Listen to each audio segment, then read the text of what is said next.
Yo! Salut à tous! Focus d'aujourd'hui sur un animé que j'ai beaucoup apprécié, Bousou Renkin. Je ne pense pas que ça parle à beaucoup de gens, je me trompe peut-être. Il est sorti en 2006 et ça mélange action, humour, amitié, comédie et fantastique. Pour ce qui est de l'histoire, le héros de ce shonen est un jeune lycéen répondant au nom de Kazuki. Jusque-là paisible, sa vie bascule le soir où il se retrouve au beau milieu d'un féroce combat opposant un monstre à une jeune fille prénommée Tokiko. Voulant protéger cette jeune fille, Kazuki affronte le monstre au prix de sa vie. Tokiko se révèle être une alchimiste dont la mission est d'affronter les homonculus. Les homoncules. Ça dépend comment vous les appelez. Ce sont en fait des monstres qui menacent la Terre. Ému par le sacrifice de Kazuki, Tokiko décide de lui redonner la vie en lui greffant un cœur magique. Il s'agit d'une pierre issue de l'alchimie conférant une puissance phénoménale à son détenteur. Kazuki décide alors de profiter de ce pouvoir pour aider Tokiko dans sa mission d'éradication des homoncules. Alors, même s'il est de 2006, je trouve vraiment que l'animation est particulièrement réussie. Bon, on est loin d'un niveau d'aujourd'hui, mais honnêtement c'est très très bon. Chaque personnage a son propre visage, contrairement à l'anime que j'ai présenté dans mon dernier focus, et ça c'est vraiment cool.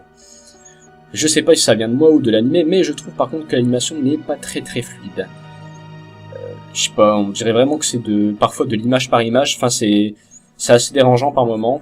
Enfin après ça vient peut-être de moi ou du lecteur qui bug, mais je sais pas. Enfin pour moi c'est dérangeant. Les OST, je suis un peu mitigé sur ce côté-là, parce que d'un côté, il y en a qui sont vraiment sublimes, et d'autres qui sont pas vraiment, et qui sont utilisés de manière pas très bonne. Je trouve qu'ils sont pas placés au bon moment, ou alors ils ont pas vraiment quelque chose à voir avec la scène proposée. Il y a quelque chose qui me dérange, mais je ne saurais pas quoi dire. Par exemple, lors du premier combat de Kazuki, l'OST est comme une musique dramatique avec des moments intenses, genre dès qu'il va faire une action qui va l'amener, quand on le pense, à la mort, et ça va faire un genre et puis ça va redevenir calme, et puis ça va refaire ça quand il va encore éviter la mort, etc., etc. Enfin, c'est un peu bizarre. Et alors que quand c'est Tokiko qui va combattre juste après, genre juste la scène d'après, on a un OST qui ressemble à un combat de Pokémon. Enfin, je sais pas, c'est spécial quand même. Mais bon, après, vous allez vous y habituer, vous allez moins y faire attention, et l'anime n'en reste que plus bon.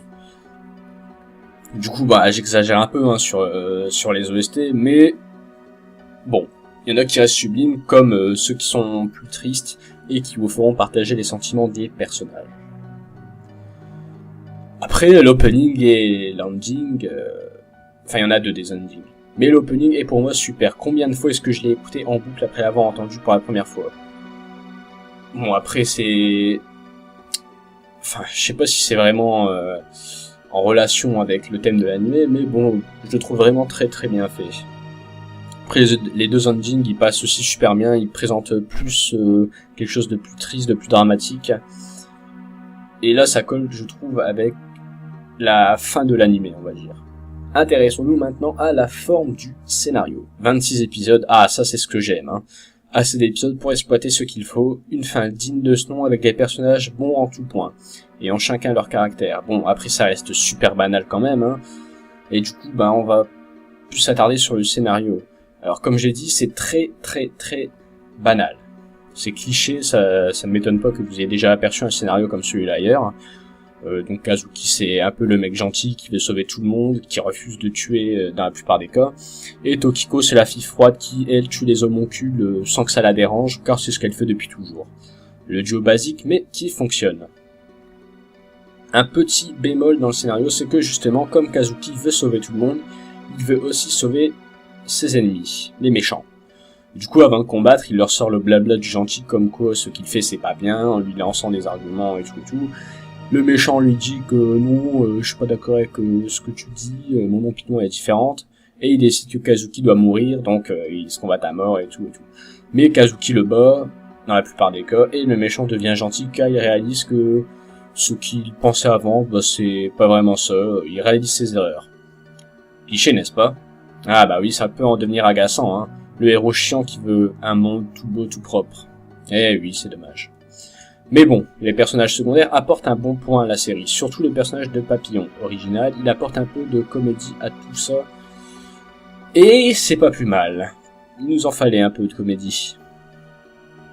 Pas grand chose à dire en plus sur le scénario, hein, qui n'est pas foufou, mais que vous allez, je pense, apprécier. Hein. Des super pouvoirs, badass, le super-héros est vraiment badass au fur et à mesure que l'aventure elle continue. Bon après, comme je vous l'ai dit, le scénario il est pas foufou, hein, et les actions vont être souvent prévisibles. Donc bon, c'est un bon animé qui va vous passer le temps en fait. C'est pas le top du top, c'est pas le meilleur animé au monde, mais ça passe. Du coup, attardons-nous sur les notes. Bon, la qualité graphique, même s'il date de 2006, je vais lui mettre 8 sur 10. Pour l'époque, c'est franchement cool. Le seul truc qu'on peut lui regretter, du coup, bah, c'est ce que j'ai dit, c'est le manque de fluidité. Mais ça, je sais pas si ça vient de moi, de mon lecteur, ou si c'est l'animé en général. La qualité sonore, 8 sur 10, certains OST sont sublimes, d'autres sont dérangeants pour moi. L'opening et les endings sont par contre très très bien. La forme du scénario. Bon, sur la forme 10 sur 10, hein, l'histoire suit bien son cours, on comprend tout ce qui se passe. Et le format des 26 épisodes plaît à coup sûr. Là, il n'y a pas vraiment de... Par rapport au manga papier, il n'y a pas vraiment de saut d'arc. Hein. Il y a pas de contradiction, il y a pas d'incohérence. C'est bien fait. Sur le fond du scénario, bon là c'est la seule note qui va être un peu plus basse que les autres, c'est 6 sur 10. Le scénario est banal, hein, en fin de compte. On peut le retrouver un peu partout. Le seul point qui ne fait pas mettre 5 est en fait l'originalité des personnages secondaires et de Papillon en particulier. Une fois qu'il est arrivé, on va le voir tout au long de la saison et il va prendre une grande place par rapport au personnage principal. Donc pour conclure, alors on va lui attribuer la note de 8 sur 10. C'est pas un chef-d'œuvre, hein, clairement, mais il se laisse regarder et je pense que tout le monde peut l'aimer. Si vous ne savez pas quoi regarder, il peut être une très très bonne alternative. On plonge vite dedans, on s'intéresse à l'histoire et également à certains personnages. Je pense que j'ai dû le finir en 3-4 jours, tellement je m'y suis attaché. Je valide et je vous le conseille. Bon, c'est terminé pour aujourd'hui, hein, c'est un peu court, parce que bon, c'est un animé un peu banal, il n'y a pas vraiment de problématique dedans, etc., etc. Donc c'est déjà terminé, oui, je suis désolé, mais la semaine prochaine, on se retrouve pour un nouveau focus. Alors je vous dis à la semaine prochaine, ciao ciao.